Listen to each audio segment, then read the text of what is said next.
Respaldo de uma fundação nova e a comissão estava expas que está bom hospital a riba na mês, uma fundação a riba na mês, na onda que dan 2020 bem em corting para não é 9 ton minder para não é pisa hopi, ja? Dus botem um corte de 5,5 que está pisa hopi e logo sei não tá tem caso de corte que a fei por minha instância na gane caso per hoge beroep na pere na caso não tem débito de 1,8 milhão ku AZV, não tem débito que cuida do hospital também, só não estava cair para o hospital.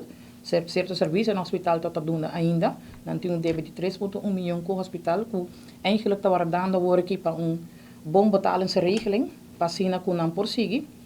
E também, o que passa, é terceira tranche que na haia a tarde para 30, a tarde 6 lunas para mim que na eerste tranche, via BRA, só não considerar essa situação como uma crise.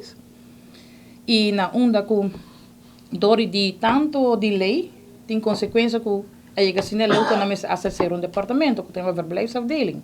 En 31 de novembro é departamento agora será onde que tem ongeveer 18 clientes que está praticamente biba anos de respaldo.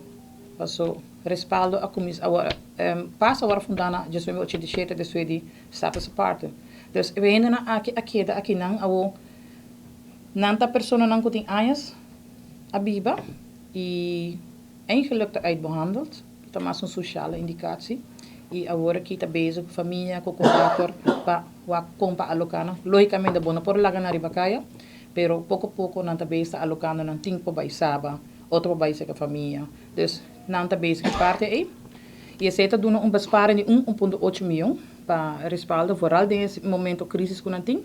E é trabalhando, se está nosso trabalho como vakbond, zorg para toen interna opperplaats in de stichting.